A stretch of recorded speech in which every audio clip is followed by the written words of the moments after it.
Welcome to another episode of the Federal Newswire Lunch Hour Podcast with your host, Andrew Langer.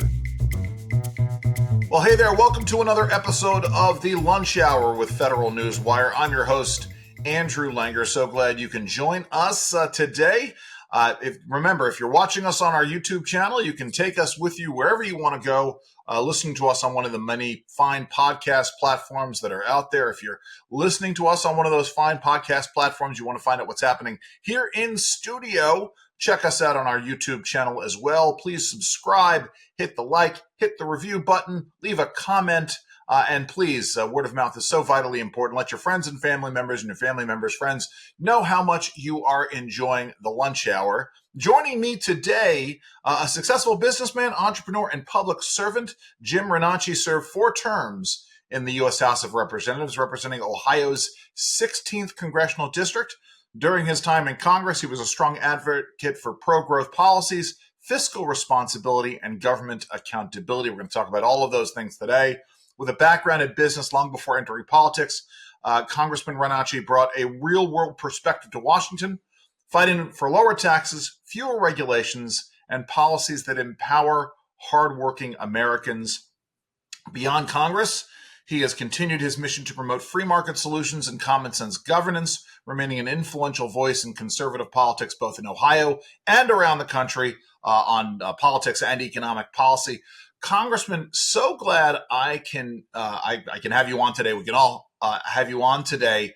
And let's dive in with this. I mean, you've got a background in accounting. What do we seem to be getting wrong in terms of our fiscal policy? Why can't we seem to balance our books? Well, Andrew, first, thanks for having me on. And one of the reasons we can't seem to balance our budget in Washington is we don't want to look at the real drivers of the debt. Everybody seems to want to ignore those things. And, you know, I was on the Budget Committee. I was on the Ways and Means Committee. I studied the national debt. I actually even tried to get the federal government to do a balance sheet and income statement, only to get pushed back from leadership, because in the end, what we're going to continue to zero in on is the drivers of our debt are the things nobody wants to talk about: Medicare, Medicaid, Social Security, and now interest. Interest has become a big driver of the national debt as interest rates have gone up. So until we talk about those drivers, we're never going to really be able to balance our budget and get our fiscal house in order. You know, it's interesting because I was just explaining to one of my kids about the magic of compound interest when it comes to investing. But there's a flip side to the compounding effect of interest, which is when you don't pay off your debts. I mean, this is what we're talking about here in terms of the service on that debt, isn't it? Absolutely. And because interest rates have gone up, which, by the way, they should have, we were running almost a zero interest rate for years, which was really being held down by the federal government. But now that interest rates have found their way to a normal rate, the compounding of interest on this debt will continue to grow the national debt very quickly. Yeah, it's insane. So we can get into the intricacies of the budget process. And I was just at a meeting last week talking about the various bills that are coming up. But let's talk, because we also just did an interview with somebody about reconciliation and this process. And obviously there are a lot of different perspectives on this. But you know, how do you view reconciliation? I mean, what's it supposed to be used for? Explain to me how you explain reconciliation to other folks. Well, I try and explain it all the time. It's a unique thing that you can do in Congress because you only need a majority of the House and Senate to get it done. So, of course, when you have the House and Senate in power and of the same party, that is where we use reconciliation most. It's supposed to be budget oriented. It's supposed to be driven by the budget. It's supposed to be only issues that can affect budgetary items. It does end up getting twisted and turned, and that's where the parliamentarian in the Senate washes it out. They call it the bird bath, the bird wash. But it's really supposed to just affect the budgetary issues over the next 10-year cycle. And many times, you know, it's developed in such a way that it goes into other areas. But That's really the key. It's supposed to affect our budget, and it's issues that Congress wants to immediately start moving on in regards to its budget. But isn't it interesting, right? Because it's supposed to be issues that affect the budget, yet here we are facing the same budgetary problems that we always face. Actually, let's talk about that for a minute. Let's talk about regular order and how we've gotten away from the issue of regular order and regular appropriations bills, and we wind up running up to the wire. I mean, how, in your estimation, how do we get to where we are? You did 4 terms in Congress in the 2010s, a very interesting time to be a member, certainly. But how do you view all this? Well, it's funny. When I first got to Washington, I like everybody, you understand what regular order is. You start a bill, you get co-sponsors, you take it through the committee. The committee then gets a chance to make adjustments to it. Then it goes to the full House. We've lost all that. That's regular order. We've gone way past that. My first committee assignment was on financial services, and I'll never forget, the chairman was so good about it. He would allow us to change the bills right there in committee. Wow. You can make amendments right in the committee. That's regular order. You can negotiate with the Democrats or even the Republicans in your committee and make changes to it right on the committee floor. That has, and actually, by the way, I thought that's the way Congress worked, because that was my first committee assignment, only to find out that that chairman was retiring, but he was from the old guard. He knew what regular order was. We have since so far past that. Now, bills come down from the top. They come from the president. You're pushed into passing them. Half the time, they don't get all the committee work they need. So we're way past regular order. And the other big problem is we don't pass budgets and we don't pass appropriations bills, right, which is really regular order in Congress. And nobody ever wants to talk about that. It's been 40 years since we really passed all the appropriation bills and a budget that tied into those appropriations bills. Well, it all comes together in a farrago of nonsense, a confused mess. I mean, it's no wonder that this is where we are in terms of, our spending being out of control and our debt being out of control and the interest on that debt being out of control. It's funny, my background a little bit is in I was a Russian studies major in college. And rightly, we used to make fun of the Soviets because they would create these 5-year plans. And the 5-year plans would bear no relation to the reality of what was actually happening out there. And invariably, the inputs would change and the outputs would change. So lo and behold, after 70 years of Soviet run governance, the Soviet Union was bankrupt and nobody knew it was, nobody knew what was happening in terms of the monies, and there was no possible way to fix it. And I'm not saying, obviously, not, spelling doom and gloom for the American Republic, but, essentially those conditions, the garbage in, garbage out in terms of the metrics, we're facing some of those same things here, aren't we? Well, absolutely. And one of the things I was pushing for in Congress, and I had bipartisan support, I didn't have leadership support, was a fiscal state of the nation address.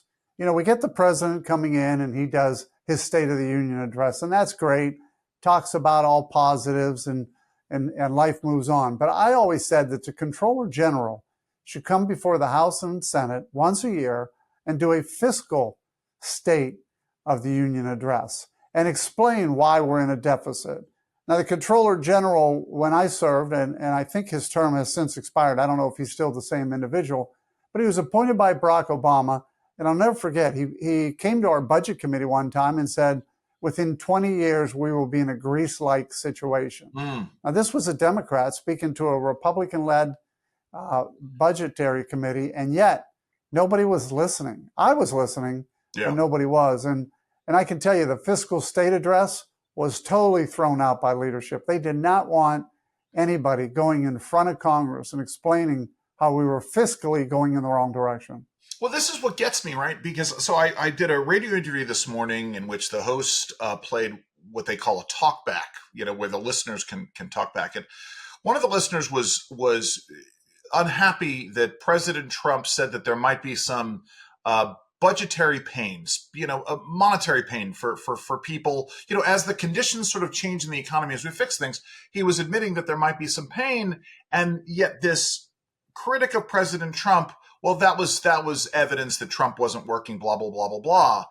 And this is part of the problem, is that, we have for many, many years been in situations where we won't have politicians who are speaking the truth about what's happening on the ground. And as I'm fond of saying, the most well-intentioned policies eventually bump up against very real realities. This is what we're talking about here with regards to spending, isn't it?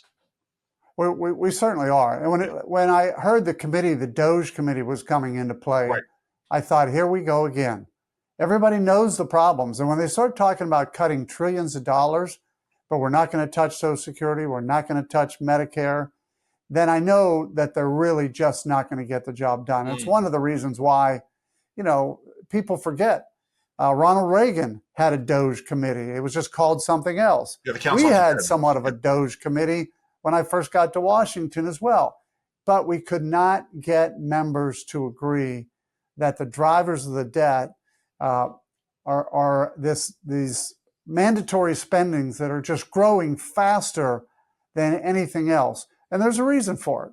What's called the baby boomers. I mean, we're going through a period where the baby boomers are now going into retirement. Medicare and Medicaid is being used up at the highest level ever. There's less employment to cover for those baby boomers, who, by the way, when they were working, were paying all the bills, or when I say paying the bills, they were driving the income taxes and the Social Security payments and everything in multiples because there was such a large workforce. Right. And now that workforce has switched over to a retirement force. Right. And it comes back to this situation. It's not helped. Bring it back to reconciliation. It's not helped by this idea that, I believe they passed the Inflation Reduction Act under reconciliation. Yes. And the Inflation Reduction Act rated Medicare to the tune of more than $250 billion. That it obviously it doesn't help things when you already have programs that are in fiscal trouble or have fiscal issues or fiscal pressures, and you're siphoning money out of there to pay for other things that may not be a priority. That's another important issue, isn't it? Well, it certainly is. And again, even when you're going into Medicare, if you're going to look at Medicare, you got to look at the drivers of the issues with Medicare. And nobody wants to talk about that either. The last 100 days of someone's life is what is the driver of the most spending in the Medicare area. And when you bring that up, which we did in closed doors, and we talked about how it drives the costs up of Medicare, nobody wants to talk about it. Yeah. So those are the kind of issues that have to be discussed when you're talking about reconciliation. You're talking about how to get this budget in order. You got to talk about what are the real drivers. It's funny. I've been having this conversation 15 years now. I do a lot of healthcare policy in addition to the regulatory work that I do. But for literally since before the 2008 election, I've been talking about the resource economics problem within healthcare, that we don't have enough doctors, nurses, and physicians assistants to go around. And, we could create a bunch of new medical schools today, but we don't have the residency programs. And I believe you have a child who's a physician, so you may have heard about this, or you may have talked to your doctor child about this. But, we don't have enough residency programs. Residencies are almost entirely funded by Medicare and Medicaid, and yet we haven't changed the funding formulas for those programs since the 1990s. Let me ask you this, actually, before we get into that, because I wanted to ask you this question. What was the biggest change for you, or the biggest eye-opener between when you first decided to run for Congress and when you finally took office? What was the first thing that sort of opened your eyes that was well beyond your perception of the way things worked? Was it the structure? Was it something else? Well, no, I got to tell you, I always tell this story. In fact, I wrote a book about my time in Congress, the GOP's Lost Decade, which is by the way, on the shelf behind the congressman in the video if you're listening to us. But I'm sorry, go ahead, sir. And I said that when I first got there, I was in awe. And I really wondered how I got there. And then I looked around after a day or so and thought to myself, how did everybody else get there? And I used to say that as a joke, but it's so true. We hire people to represent us, but we don't, or we elect people to represent us, but we're really not electing in many ways people who are competent to really understand the issues. And look, I was in business, successful. I was a CPA. I understood the tax code. I can even tell you in the 2017 Tax Act, when we would sit around as Republicans and the staff would be saying, we want to do this, we want to do that. And I would say, time out. Do you realize what that does to the business owner? Do you realize what that does? And it became apparent that we drive things based on policy, not real life activities. And then the other thing is we elect people who in many ways are good people, but they're not qualified in many of these issues. Yeah, we reward, our electoral system right now especially rewards, I'm not going to say the worst kind of people, but they reward things that are probably not, they're probably not the kinds of things you want in a legislator. So again, you're right, this competence. And then it devolves to professional staff. Not that I want to take a swipe at professional staff, but if you have young people who have never worked, outside, who are making these decisions. I used to do a thing. I was a lobbyist for the National Federation of Independent Business for a couple of years. I was their regulatory affairs lobbyist. And I used to talk about with career civil servants the idea of, as part of their training, once a year, we should have them walk a mile in the small business owner's shoes. And by that I meant that we give them a kind of business, the NAICS code, the industrial classification of a business, the location, the number of employees, and they have an hour to figure out as many regulatory requirements that this business has to face, or a couple of hours. And they have to figure out as many regulatory requirements to just get a sense as to everything the business owner has to deal with. Maybe it's time that we need to include this with congressional staff training as well. The idea of trying to give them some kind of real world experience. What are your thoughts?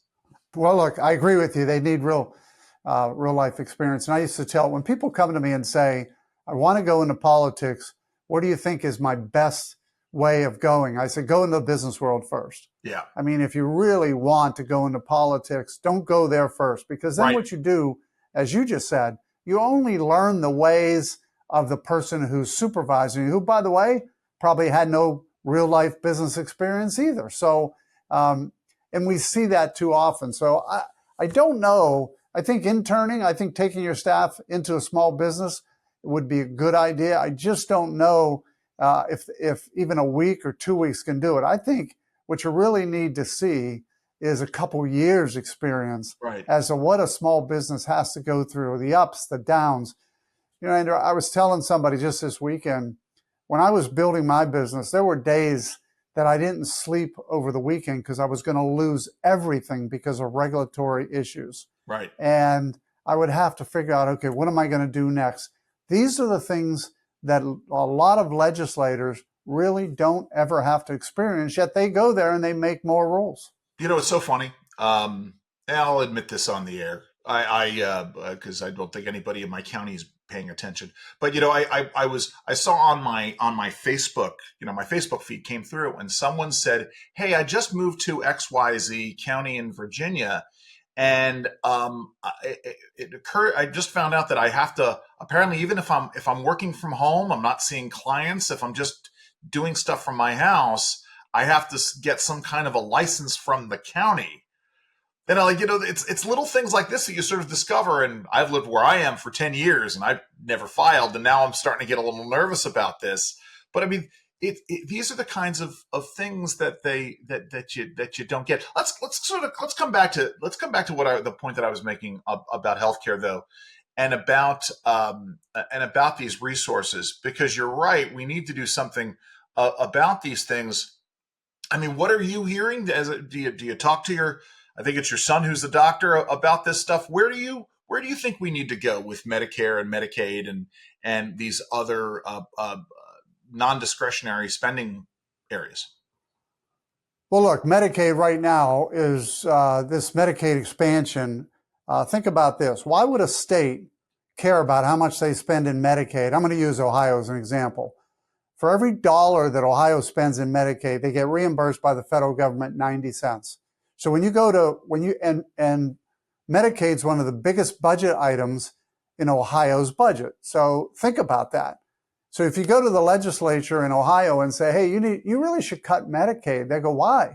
The federal government's paying 90% of it. Right. So you could see there's that issue. So I have said all along, in fact, I had an opportunity to speak with Vivek Ramaswamy when he was still on DOGE. And I said to him, if you really want to start cutting healthcare spending in Washington, quit making it so easy for the states. Take that 90 cents down to 80, 70, 60, 50, and maybe even eliminate it at some point in time.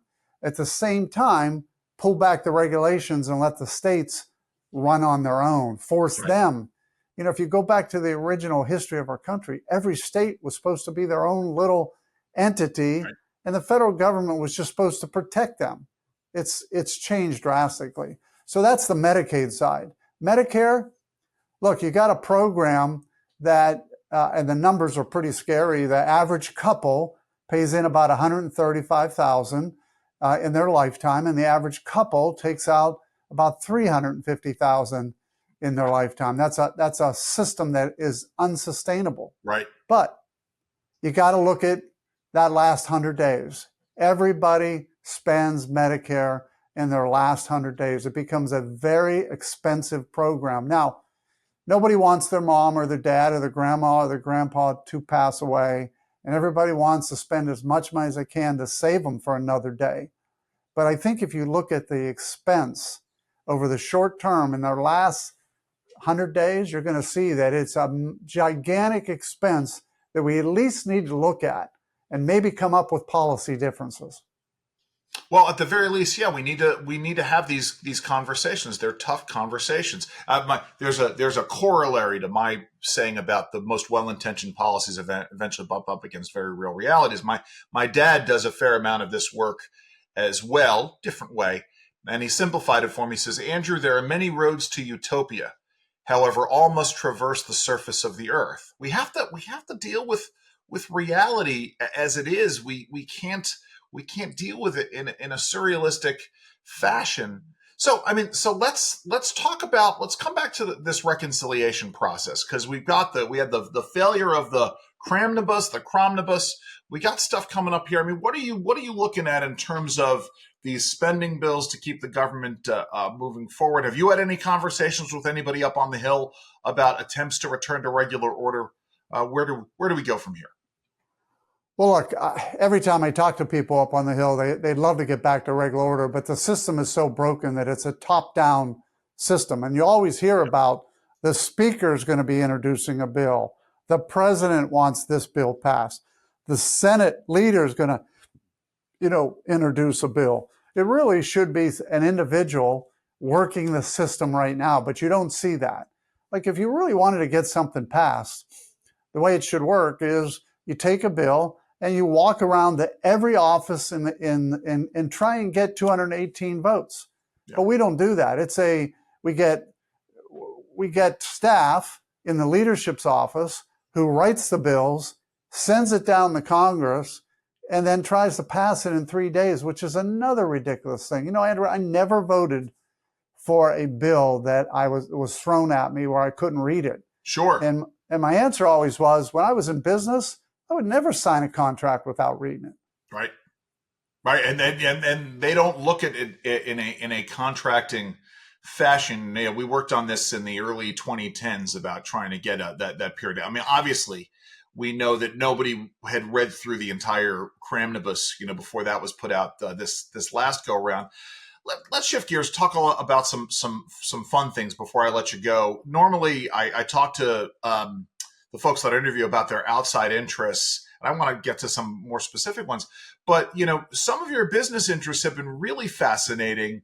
Minor league sports, let's talk about this, how you got involved. Are you still part owner of the minor league baseball team? I know you were doing football. Talk about this.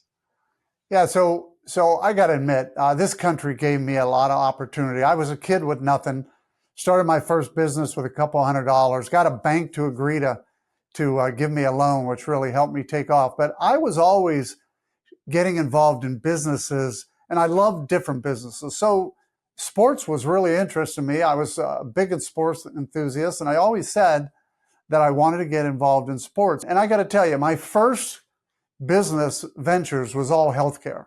So my first 18 years was nursing homes, assisted living. It was oxygen therapy, PTOT, speech companies, all that. When I sold that business, I really said to myself, I'm going to get into some things that are fun. So that got me into the sports. You know, I owned golf courses, Harley dealerships, car dealerships.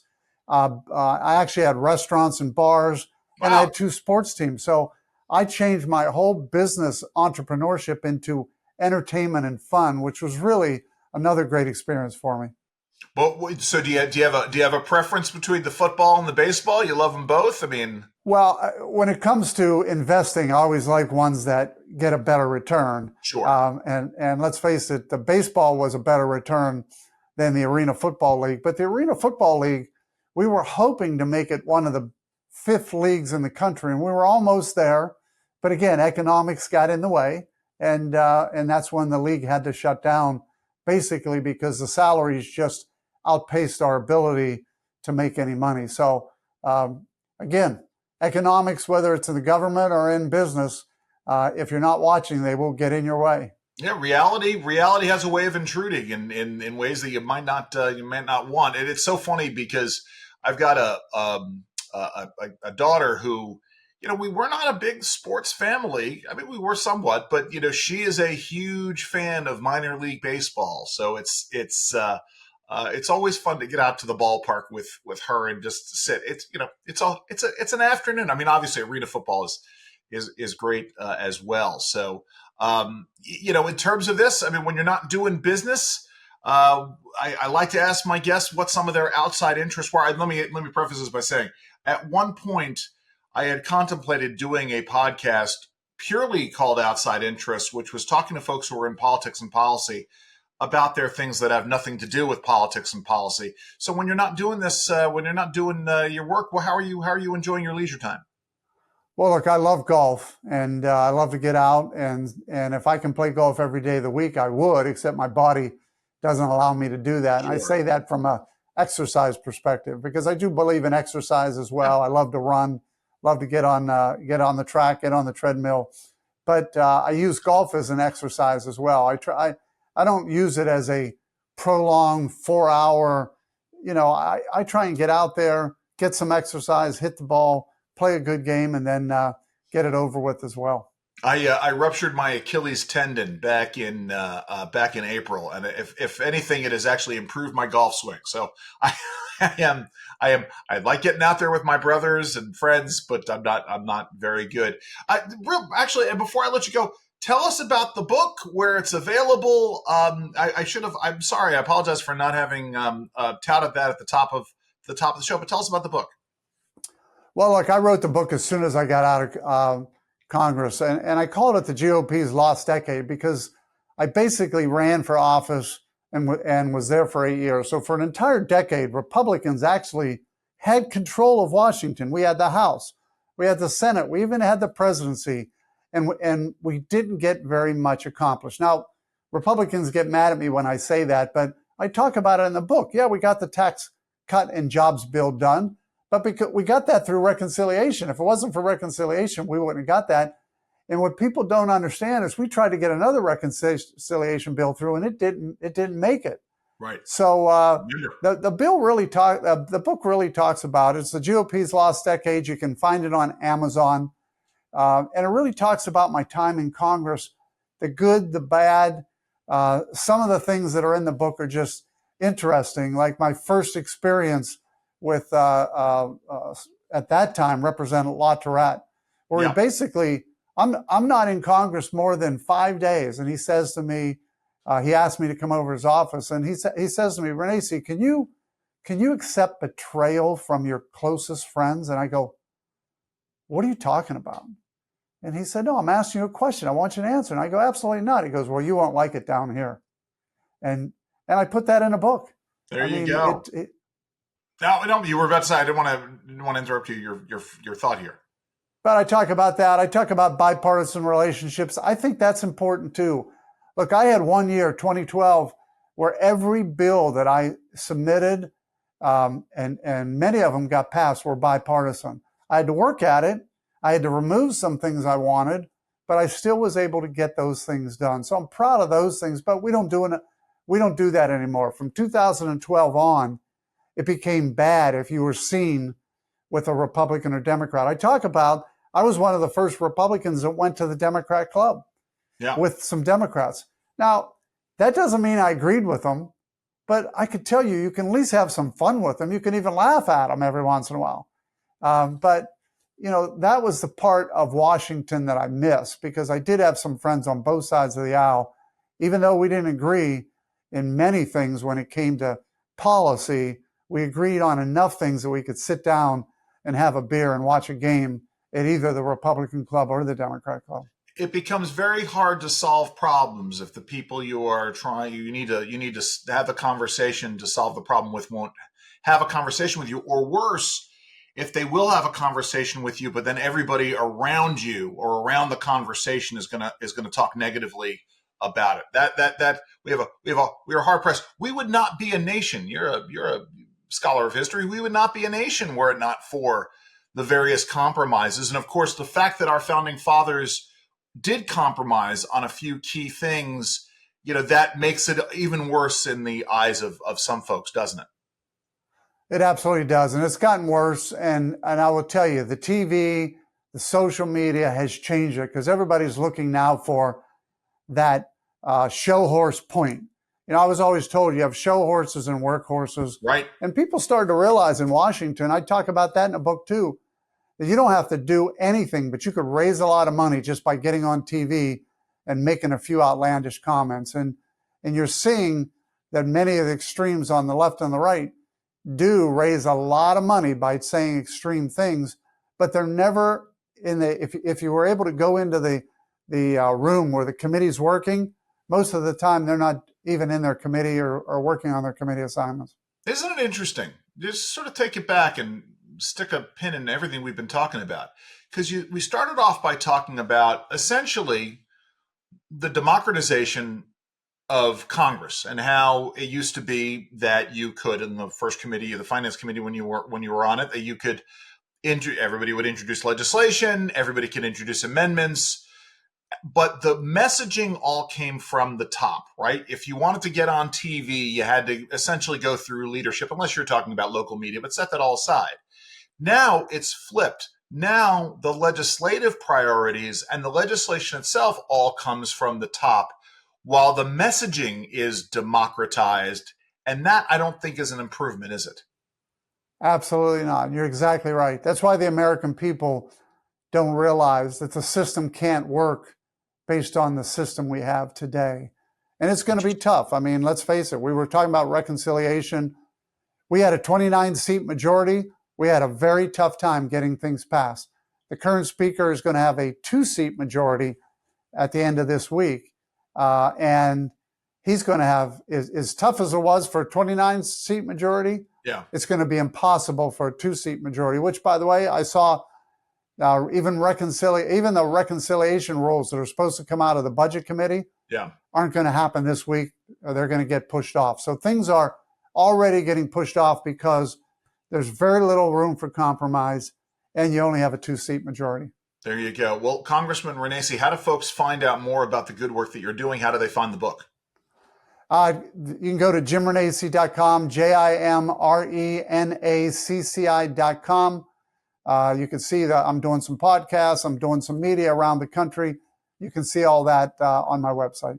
Well, we appreciate you joining us here on the Lunch Hour. And that does bring us to the close of another Lunch Hour podcast. Our guest has been Jim Renacci, former member of Congress, a business owner, a Republican Party official, an activist in Ohio now. Listen, as I've said, if you're watching us on our YouTube channel, please leave us a like, subscribe, leave us a comment. You can also then catch us on the various platforms that are out there, or wherever you get your fine podcast content. You can find the Lunch Hour. Let your friends and family members know. I think I said, I'm Andrew Langer. Have a great week, everybody. Enjoy the rest of your lunch. This has been the Federal Newswire Lunch Hour podcast, hosted by Andrew Langer. Check out the Federal Newswire's family of websites, as well as their social media stream.